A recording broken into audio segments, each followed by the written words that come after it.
92. 나는 몸이다 하는 관념을 넘어가라.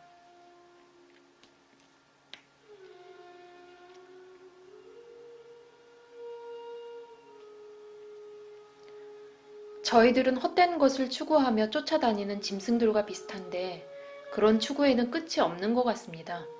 여기서 빠져나갈 길이 있겠습니까?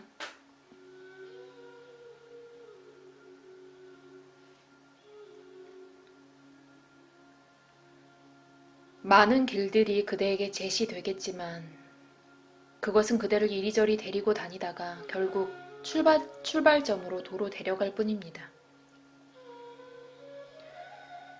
그대의 문제들은 그대의 생시 상태 안에서만 존재한다는 것, 그리고 그것이 아무리 고통스럽다 해도 그대가 잠자리에 들면 그것을 모조리 잊어버릴 수 있다는 것을 먼저 깨달으십시오. 잠에서 깨어났을 때는 그대가 의식하고 잠이 들었을 때는 살아있기만 할 뿐입니다. 의식과 생명, 이 둘을 신이라 해도 무방합니다. 그러나 그대는 그 둘을 넘어서 있고 신을 넘어서 있으며 존재와 비존재를 넘어서 있습니다. 모든 것이면서 모든 것을 넘어서 있는 그대 자신을 깨닫지 못하는 이유는 기억에 기초한 마음 때문입니다. 그대가 그것을 신뢰하는 한 그것은 그대에 대해 지배력을 가집니다. 마음과 투쟁하지 말고 그냥 그것을 무시하십시오. 주의를 박탈당하면 그것은 점점 느려지다가 자신의 작동 메커니즘을 드러낼 것입니다. 그대가 마음의 본질과 목적을 알게 되면 그것이 상상적인 문제들을 창조하는 것을 허용하지 않게 됩니다.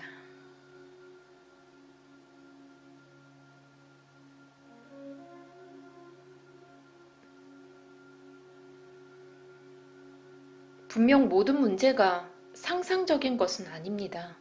진짜 문제들도 있습니다.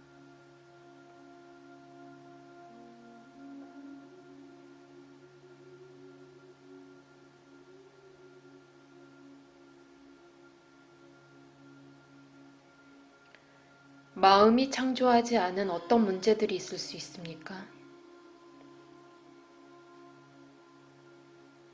삶과 죽음은 문제를 창조하지 않습니다. 고통과 쾌락은 오고 가고 경험되고 잊혀집니다. 좋아하고 싫어하는 감정으로 채색된 기억과 기대가 무엇을 성취한다거나 회피한다는 문제를 창조합니다. 진리와 사랑이 인간의 진정한 성품이며 마음과 가슴은 그것을 표현하는 수단입니다.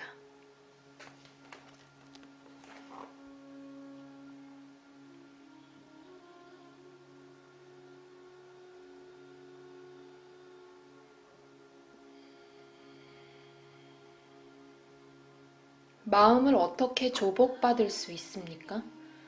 그리고 자신이 무엇을 원하는지를 모르는 가슴은요?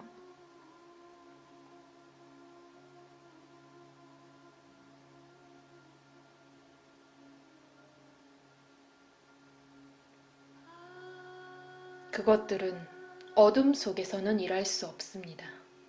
그것들이 제대로 일을 하려면 순수한 자각의 빛이 필요합니다. 그것들을 조복받으려는 모든 노력은 그것들을 기억의 명령에 따르게 만드는 데 그칠 것입니다. 기억은 좋은 하인이지만 나쁜 주인입니다. 그것은 발견을 여지없이 가로막습니다.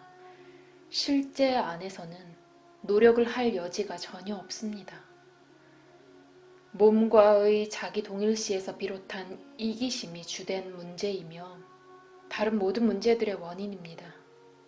그리고 이기심은 노력으로는 제거할 수 없고 그 원인과 결과에 대한 명료한 통찰로서만 제거할 수 있습니다. 노력은 양립 불가능한 욕망들 간에 어떤 갈등이 있다는 표시입니다. 그 욕망들을 있는 그대로 보아야 합니다. 그럴 때에만 그것이 해소됩니다.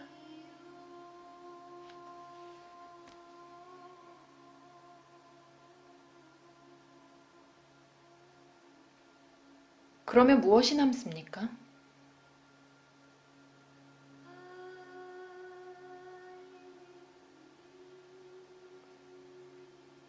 변할 수 없는 것이 남습니다. 큰 평안, 깊은 침묵, 실제의 숨은 아름다움이 남습니다. 그것을 말로써 전달할 수 없기는 하지만 그것은 그대 자신이 직접 체험해 주기를 기다리고 있습니다.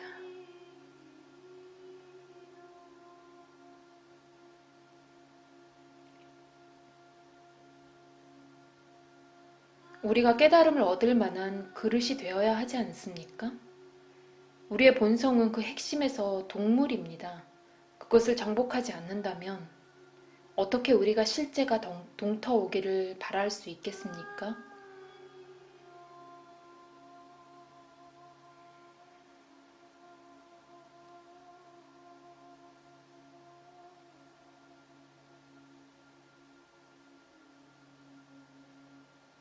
동물은 관두고 그냥 본래의 자기를 기억하십시오. 그날 일어나는 모든 사건을 이용하여 주시자로서의 그대가 없으면 동물도 없고 신도 없다는 것을 그대 자신에게 상기시키십시오. 그대가 그 둘 다이며 존재하는 모든 것의 본질이자 본체라는 것을 이해하고 그 이해 안에 확고히 머무르십시오.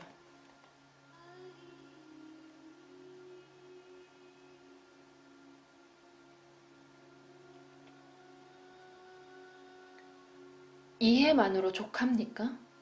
더 구체적인 증거들이 필요하지 않습니까?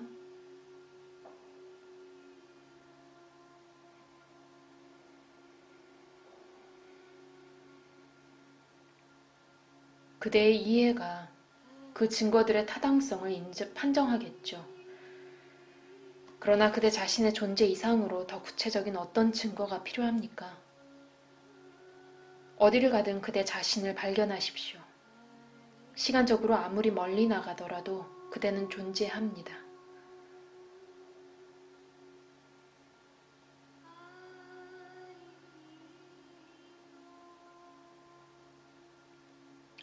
명백히 저는 일체에 두루하지 않고 영원하지 않습니다. 저는 지금 여기에 있을 뿐입니다.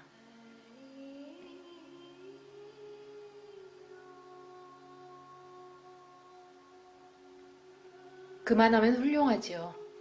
여기는 도처이고 지금은 항상입니다. 나는 몸이다 하는 관념을 넘어가십시오. 그러면 공간과 시간이 그대의 안에 있지 그대가 공간과 시간 안에 있는 것이 아니라는 것을 발견할 것입니다.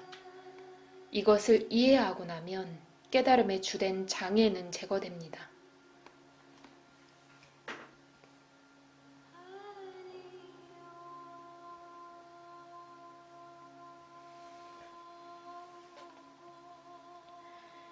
이해를 넘어선 깨달음이란 무엇입니까?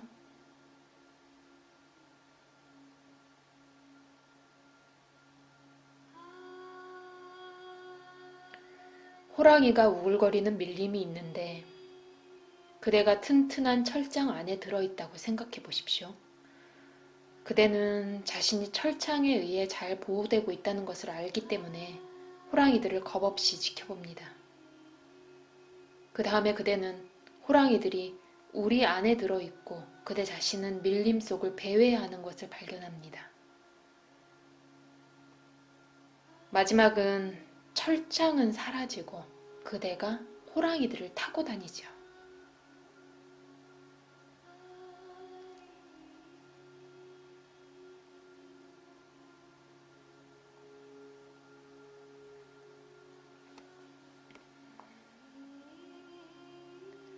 저는 최근 봄베이에서 열린 단체 명상 모임에 참석하여 그 열광과 참가자들의 방종함을 목격했습니다.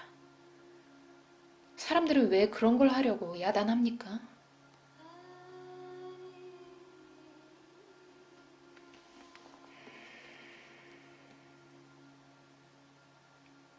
그런 것은 모두 자극적인 사건을 찾는 사람들의 비위를 맞추는 들뜬 마음이 만들어낸 것입니다. 그 중에서 어떤 것들은 무의식으로 하여금 억압된 기억과 열망들을 토해내게 하는데 도움이 되고 그만큼은 위안을 줍니다. 그러나 궁극적으로는 그 수련자를 이전의 상태에 머무르게 합니다. 아니면 더 악화시키든지.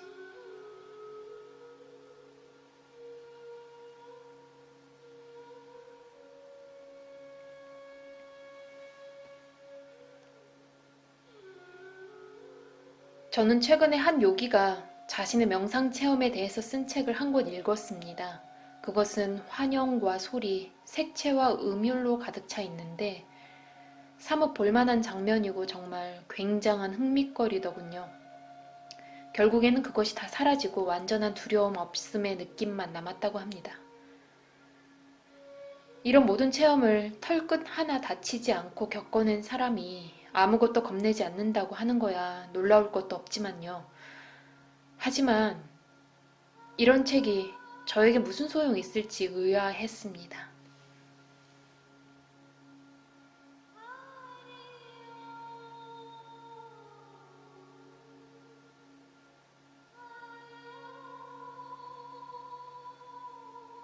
그 책은 그대의 마음에 들지 않았으니 아마 소용이 없겠죠.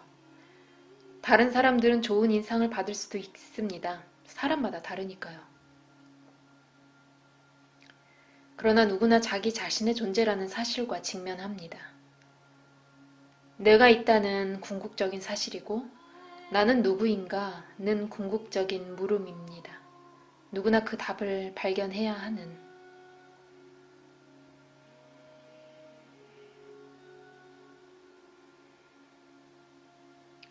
누구에게나 같은 답입니까?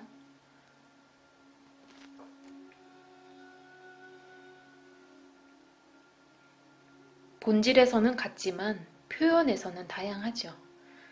구도자마다 자기에게 맞는 방법을 받아들이거나 고안하여 그것을 얼마간의 성실성과 노력으로 자기 자신에게 적용하고 자신의 기질과 기대에 따른 성과를 얻어 그것을 언어의 틀에 넣어 찍어내고 그것을 하나의 체계로 건립하여 하나의 전통을 확립한 다음 사람들을 자신의 요가파에 받아들입니다.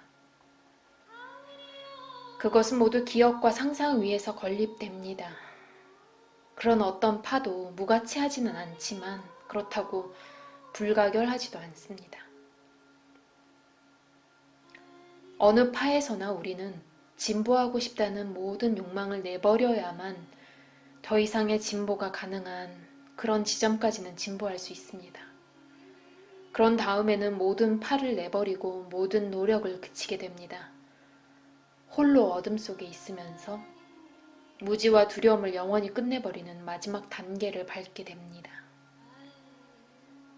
그러나 참 스승은 자신의 제자를 어떤 규정된 관념, 감정, 행동의 틀 속에 가두지 않겠죠.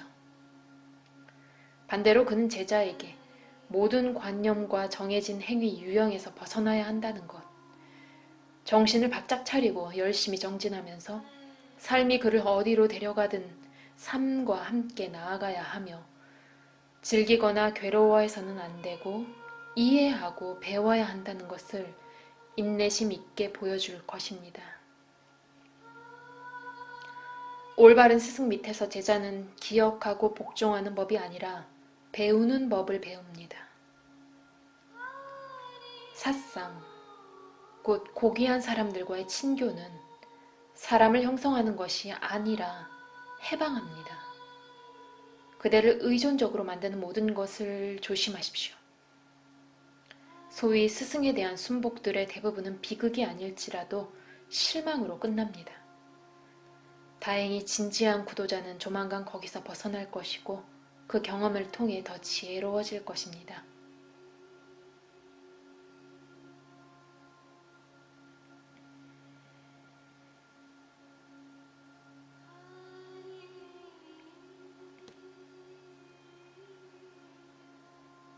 분명 자기 순복은 그 나름의 가치가 있습니다.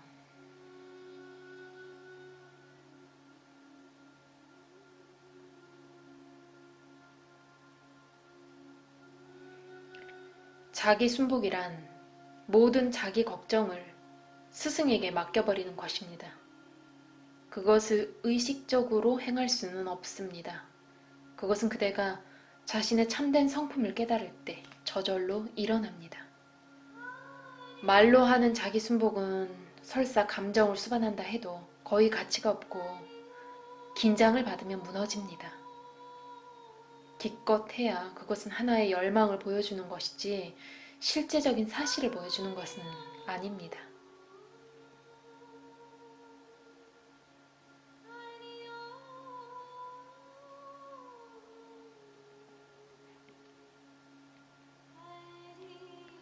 리그 베다에는 아디요가 곧 뿌라나와 뿌라나의 결혼으로 이루어지는 원초적 요가에 대한 언급이 있는데 그것은 제가 이해하기로 지혜와 삶을 결합하는 것을 뜻합니다. 그것은 다르마와 까르마, 즉 도덕과 행위의 결합도 의미한다고 할 수 있겠습니까?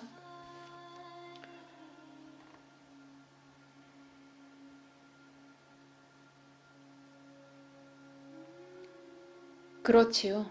단 도덕이라고 할 때 그것은 자신의 참된 성품을 뜻하고 행위라고 할 때는 사심 없고 욕망 없는 행위만을 뜻한다면 말입니다. 아디 요가에서는 삶 자체가 스승이고 마음은 제자입니다. 마음은 삶의 시중을 들지 명령을 내리지 않습니다. 삶은 자연스럽게 그리고 애씀 없이 흐르고 마음은 그것의 평탄한 흐름을 막는 장애물들을 제거합니다.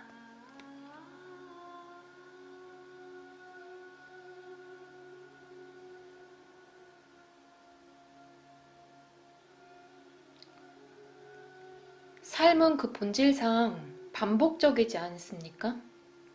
삶을 따라가는 것은 정체를 가져오지 않겠습니까?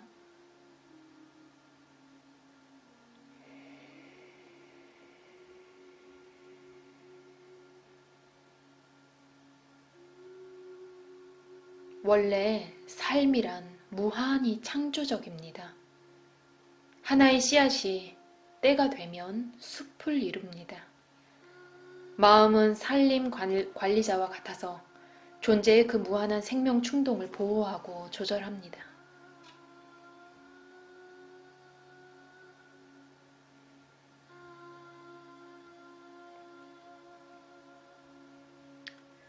그것을 삶에 대한 마음의 봉사로 본다면 아디 요가는 완벽한 민주주의입니다. 누구나 자기가 가진 최선의 능력과 지식을 다해서 삶을 영위하는 데 전념하며 누구나 같은 스승의 제자입니다.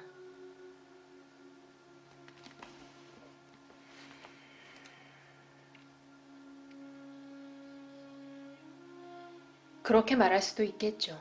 그럴 수도 있습니다. 잠재적으로는. 그러나 만약 삶을 사랑하고 신뢰하면서 정성과 열의를 기울이지 않는다면 요가를 이야기해봐야 공상에 그치고 말 것입니다. 요가란 의식 안에서의 움직임이고 행동 안에서의 자각이니까요.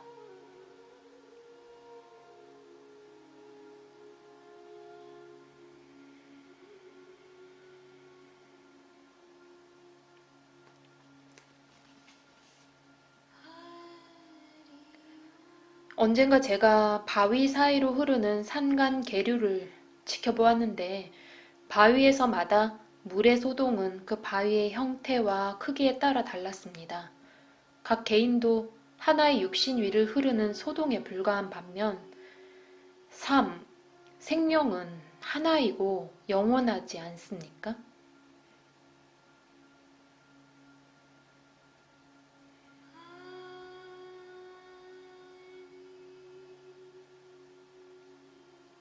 그 소동과 물은 별개가 아닙니다. 그대가 물을 자각하는 것은 그 어지러운 움직임 때문입니다. 의식은 늘 움직이고 있고 변하고 있습니다.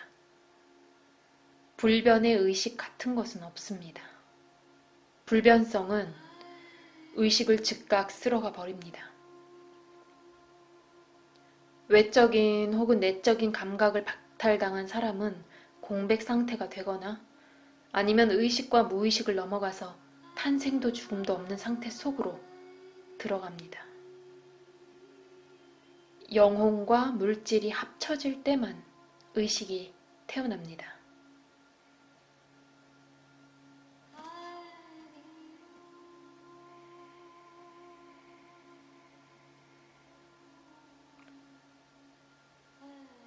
그것들은 하나입니까? 둘입니까?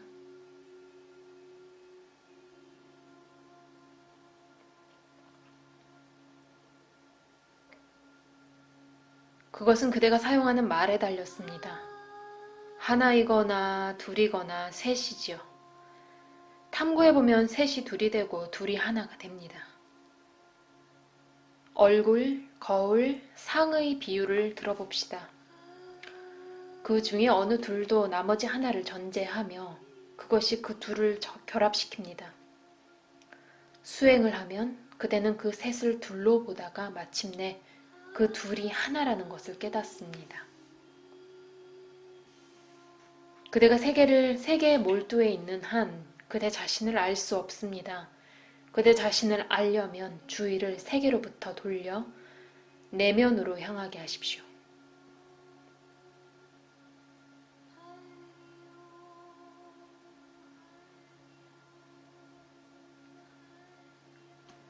저는 세계를 파괴할 수 없습니다.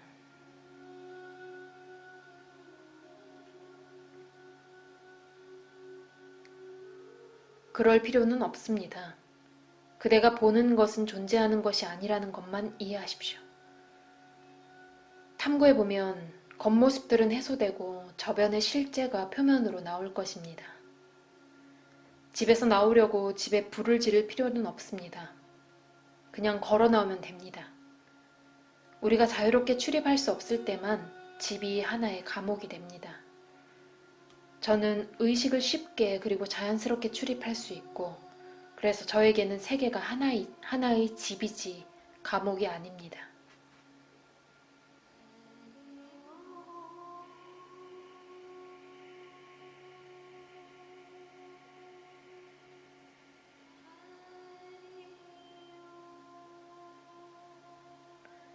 그런데 궁극적으로 하나의 세계가 있습니까? 아니면 아무 세계도 없습니까?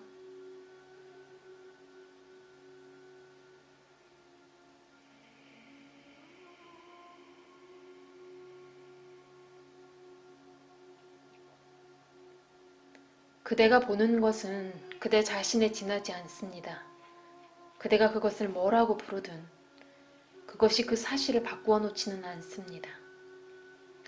운명의 필름을 통해 그대 자신의 빛이 화막 위에 화상을 그려냅니다. 그대는 관객이고 빛이며 화상이자 화막입니다. 운명의 필름조차 그대가 스스로 고르고 스스로 부과한 것입니다. 그 바탕에 깔린 정신은 하나의 유희이며 장애들을 극복하는 것을 즐깁니다. 그 과업이 힘들면 힘들수록 그의 진화 깨달음은 더 깊고 더 넓습니다.